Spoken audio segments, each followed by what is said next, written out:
We call, especially online gambling, I would refer to as gambling fentanyl. You, the non-gambler, you're paying higher taxes for less services. Over the next 5 years, the American people are on course to lose more than $1 trillion of personal wealth. Predatory gambling is America's most neglected major problem. Today's guest is Les Bernal, director of Stop Predatory Gambling, an organization that seeks to end commercialized gambling in the United States. Let's hear what Les has to say about the future of gambling in America and where he sees things going. But before we dive into that, I have just one favor to ask from you. There's so many of you that watch this channel regularly, but aren't yet subscribed. If you could do me the favor of hitting that subscribe button, it would make a world of difference to the growth of the channel. And my promise to you is that I will continue to work hard each and every day to spread the message that gambling addiction is real, but help is also out there. I'm Les Bernal, and I'm the National Director for Stop Predatory Gambling. And what does Stop Predatory Gambling set out to do? Stop Predatory Gambling's mission is to tell the truth behind commercialized gambling operators, to prevent more victims, and to advocate policy reforms to, take gambling out of the public square and back onto the side of the people. Commercialized gambling has come to dominate the public square in our life. It's the public voice of American government today, and our mission is to get government back on the side of people rather than promoting gambling towards the public. And what is commercialized gambling in like a definition of it? Yeah. Commercialized gambling is when state governments partner with for-profit gambling companies, powerful gambling corporations, to promote extreme forms of gambling into people's communities and to people's homes. What makes commercialized gambling different than every other business is there's a predatory and adversarial relationship between the gambling operator and their customers. They're trying to take you down. So if you go out and have a glass of beer, you have a glass of wine, you go to the movies and so on, it's a one-for-one exchange. Commercialized gambling is a financial exchange at its core, and it's a big con. It's a financial exchange that's mathematically stacked against you, that the longer you participate in it, it's a mathematical guarantee that you're going to lose all your money over the long term. And that's why it's become a cliche in American life today. But it's the idea the house always wins, and everyone kind of chuckles, oh, the house always wins. But what that really means is the longer you participate in this, it is a guarantee you're going to end up losing all your money. And the key part of the word commercialized gambling is it's still illegal for any of us to run our own casino, to run our own lottery, or to run our own online gambling operator. It's still illegal to do that unless you partner with state government. Okay, the state gives us that privilege to rip off our neighbor, to perpetuate these cons on the American public. And one group that I know kind of represents the casino industry is the American Gaming Association. I'm going to show you a video real quick of, I believe he's the president of the American Gaming Association, Bill Miller, reacting to the question of, is gambling addiction on the rise in the United States? This is a piece from 60 Minutes. The addiction element of, are people addicted to their phones, which is kind of a common phrase. I don't believe that there is an addiction to mobile betting any more than there is an addiction to utilization of your phone for any other reason. You don't think adding a layer of betting makes the phone more addictive than just tooling around Instagram? No. So what's your initial reaction to that take, that gambling addiction's not actually on the rise, it's no more addictive than just being on your phone? Yeah, that interview is reflective of someone and really a culture of political leadership and investors in this business who are completely out of touch, people who don't gamble themselves and don't have loved ones who've suffered the harm of predatory gambling. So you have thousands and thousands of people who work in the gambling industry who shield their eyes every day from the harm that their business inflicts on the American public. Okay, so we have on our website, we call it the Hypocrite Hall of Fame. We have quotes from all of these different governors, gambling executives, state legislators, slot machine makers and so on, who say, this is great for you. There's no harm here being caused. All these forms of extreme gambling we're promoting, this is a great business. But you know what? I don't gamble myself. But it's great for your family, it's great for your community. So that kind of underscores the big con aspect of this. It's an incredibly hypocritical approach. These guys aren't entrepreneurs. These guys are driven by greed, and it's all being done in partnership with state governments. It feels like kind of like the trope of like the street drug dealer that says like, don't get high on your own supply kind of thing, but pushing it out anyway. Yeah, it's exactly. So these guys encourage you to really, we call, especially online gambling, I would refer to as gambling fentanyl. So these guys are actively encouraging the American public to use these extreme forms of gambling fentanyl. And yet they themselves, and how much money do you think Bill Miller lost in the last year to online gambling? I mean, he's a very well-paid guy. He'll have investments, and has a retirement fund. I'm sure he owns a home. I've seen statistics of increased bankruptcies, increased divorces, diminishing savings from Americans basically since 2018. Are those correlated to the legalization of online sports betting, you think? There's no debate. I mean, you have to be willfully ignorant to think that the rise and the social costs that come with these extreme forms of gambling, we all pay for this. So a lot of folks seem to think, if I don't gamble, how does this affect me? You're paying for all this human suffering that the gambling industry is inflicting on the American public.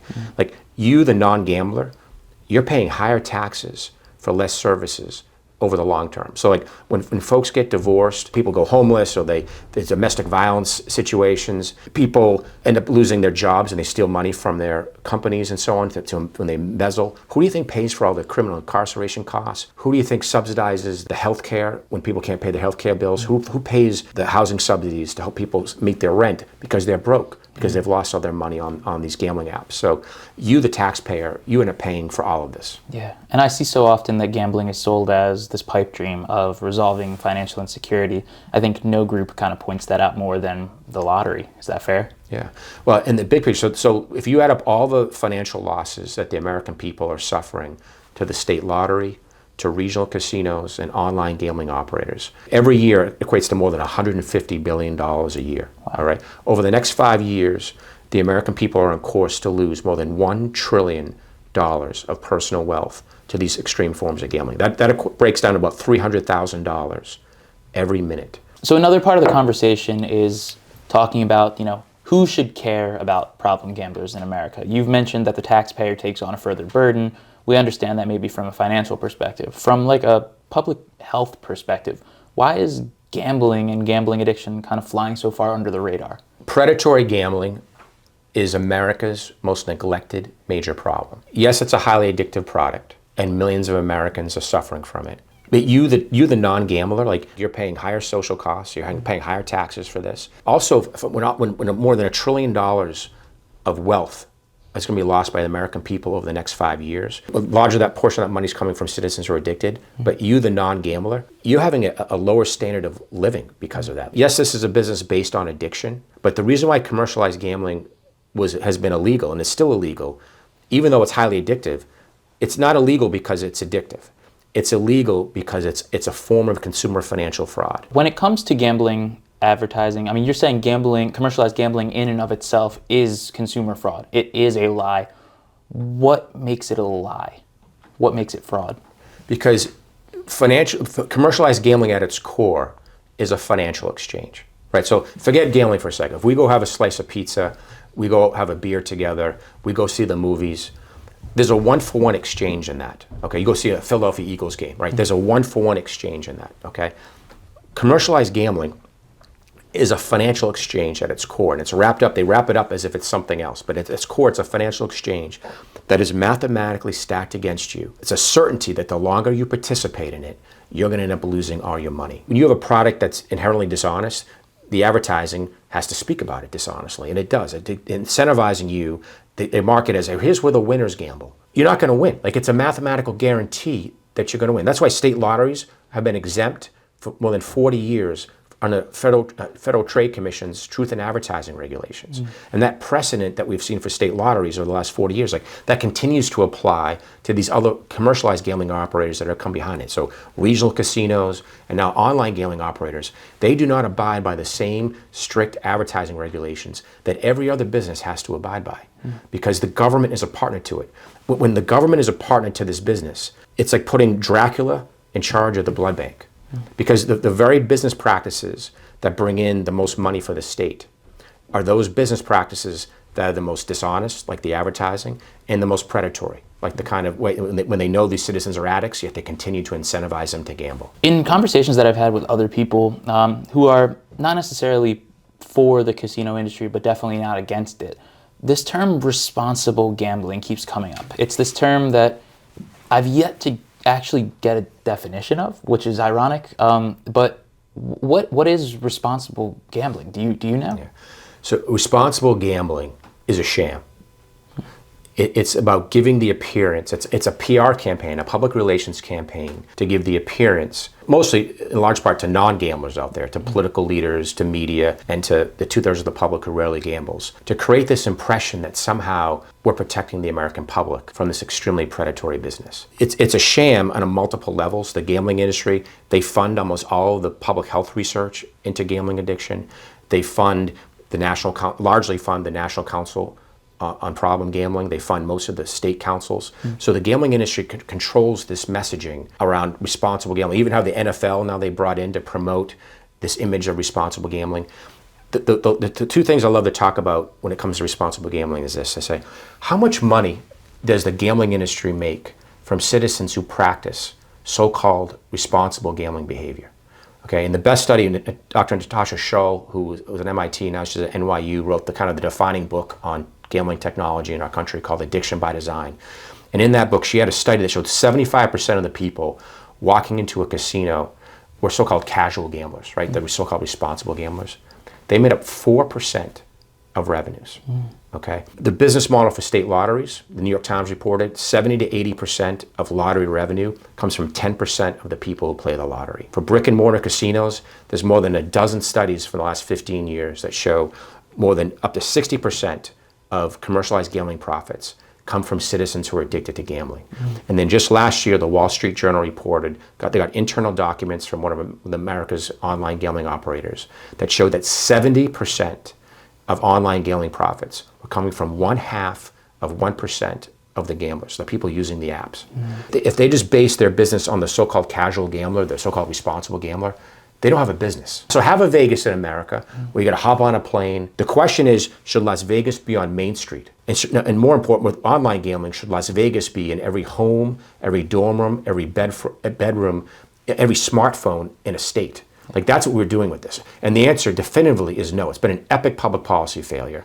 And it's time that we kind of call this out and take the state governments out of the gambling business, allow people to gamble privately if they want to, okay? But shut down these big government gambling programs that are harming tens of millions of Americans and causing Americans to lose more than $1 trillion of wealth over the next 5 years. What is it actually going to take for the government and the casino and the gambling industry as a whole to change anything that they're doing? Like, what is their incentive to change? Oh, they have zero incentive to change. What's going to make them change is we are. Like, the American public needs to stand up and say, if you were an addicted gambler or someone you love was an addicted gambler, like, we need people to start standing up at their local city councils, their local legislatures, speaking to their congressmen and congresswomen and say, hey, I'm not expendable. You know, my family is not expendable. We live in a country where we're all supposed to at least have equal rights. Here you have a government program that's inflicting life-changing financial harm and public health harm on tens of millions of Americans. We have to get the people who have been harmed by this have to start taking action and speaking out and demanding reform. Why are we selling $100 scratch-off tickets in states like Texas?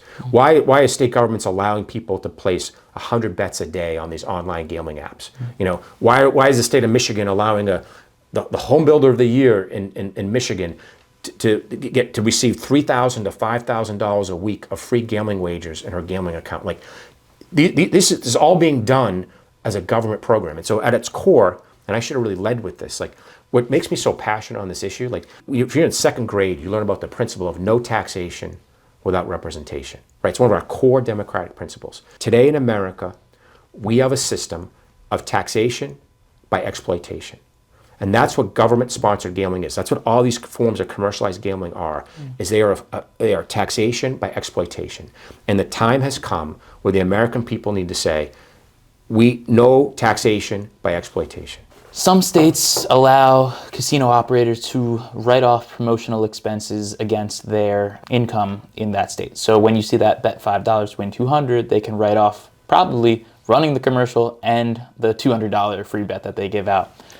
What is the benefit to a state if they have to allow the casinos to write off so much on the taxes? Like, are they actually benefiting from this promised tax that they've been told? Yeah, so this isn't me saying this. I mean, this is what the data, what the reality is, what the data shows, and what the independent study shows, that commercialized gambling as a revenue source, whether it's state lotteries, regional casinos, and now online gambling, they're the ultimate budget gimmick. Pennsylvania has like internet casinos, they've got online sports gambling, they've got regional casinos, they've got a state lottery.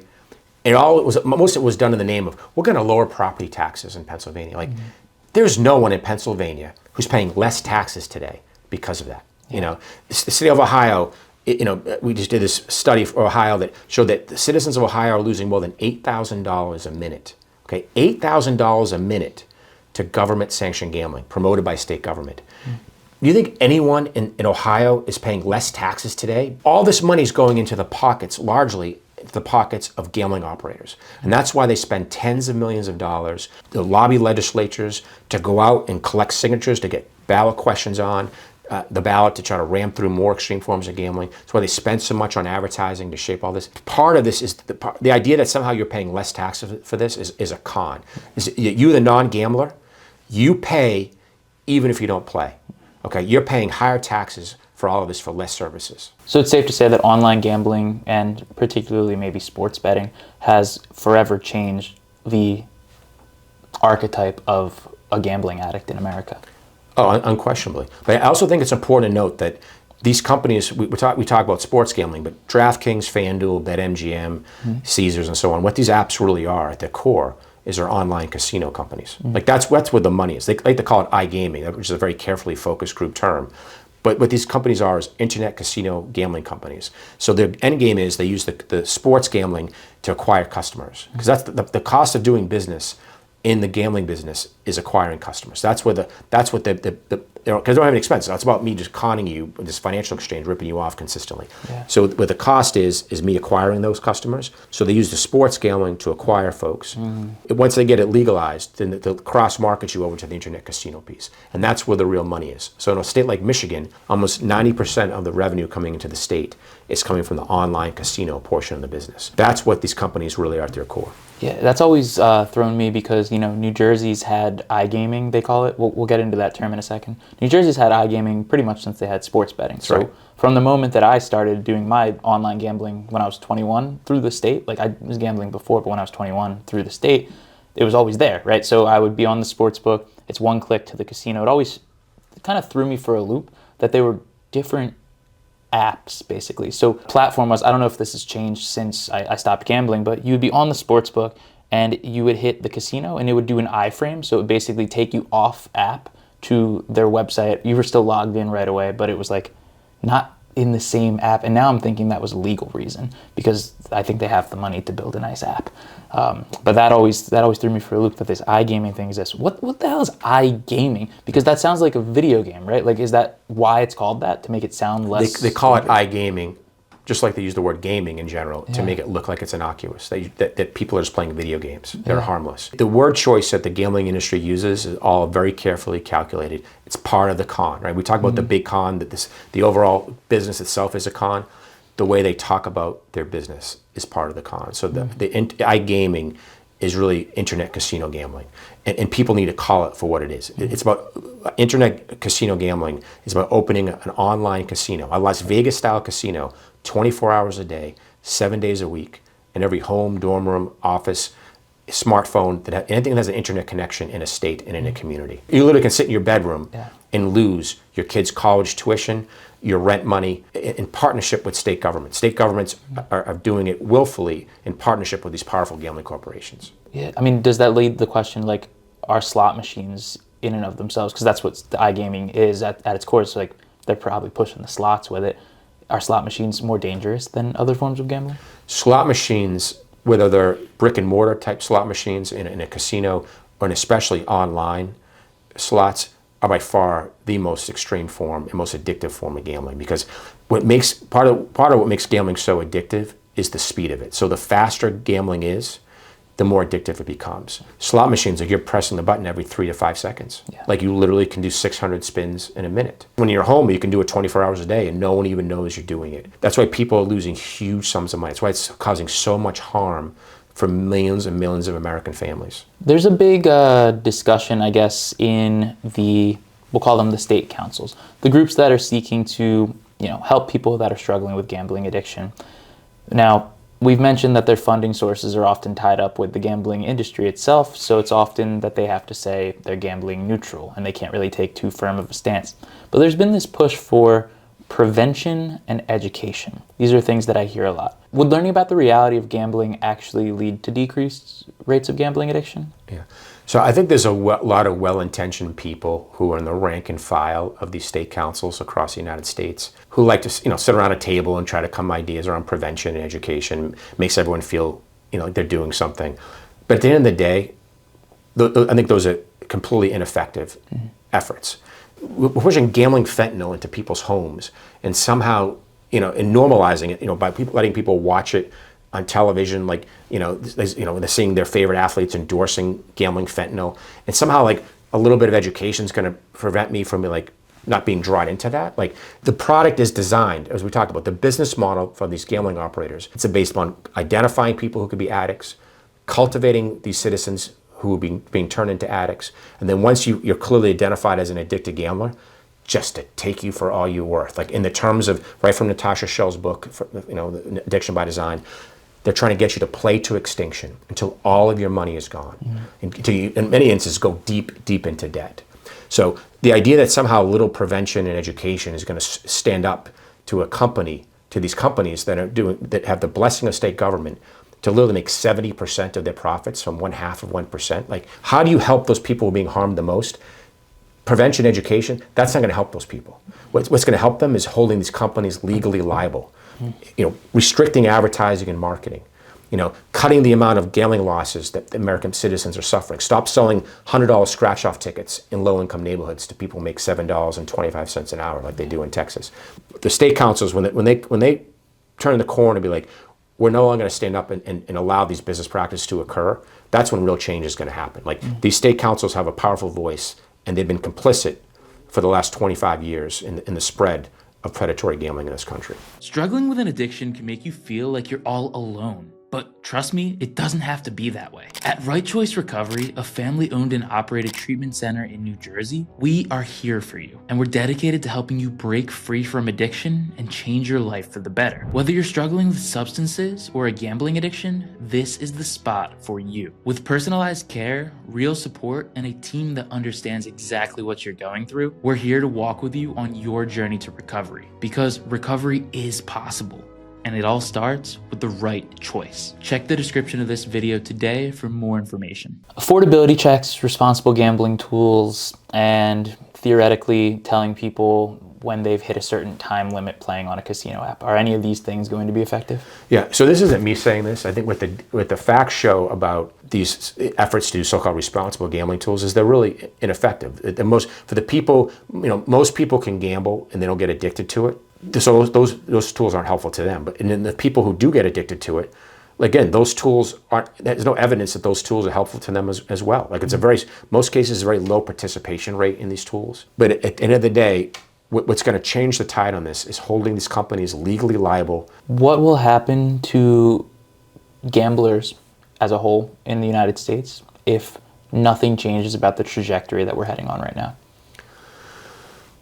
If anything, you're going to see the rate of harm metastasize even further in this country. Like you have more than 40 million Americans today. If you take the data point, there's something called the Gambling Addiction Severity Index, which shows that roughly 12% to 19% of the public is being harmed in some way by gambling addiction. So either they themselves are an addicted gambler or they have a loved one who's an addicted gambler. That's more than 40 million Americans. If you take the conservative portion, that 12% figure, you're going to increase the amount of people who are suffering. That's why we call this America's most neglected major problem. If this was any other issue, we're having big national focuses on fentanyl and all these other harmful products and opioids, harmful products going after these companies and trying to stop, we're trying to stop the fentanyl trade coming in from China, with these tariffs. That's part of the idea behind that. When it comes to predatory gambling, Like, no one's doing anything to stop any of this stuff. So like the idea that you know, we're not, if we don't do anything, you're going to have even more and more millions of Americans suffer life-changing harm, financial harm, and public health harm to this product. What are the core principles of Stop Predatory Gambling, and what do you hope to accomplish over the next decade?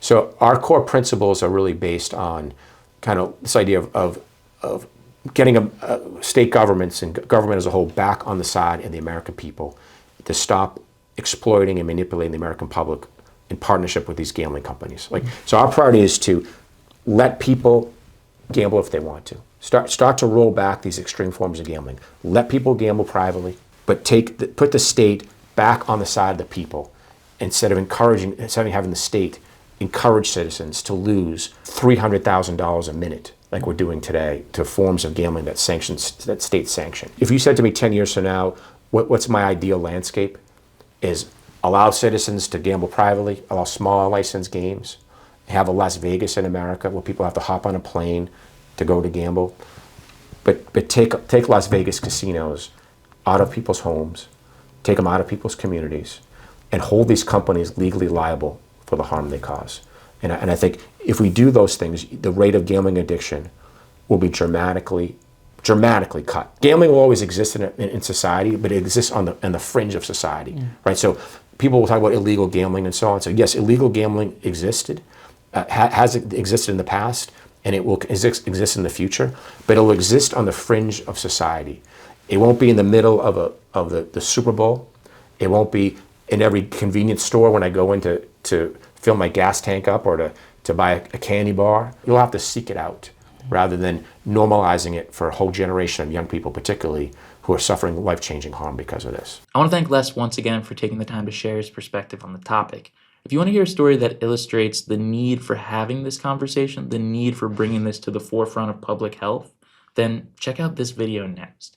Let's keep getting better together, one day at a time.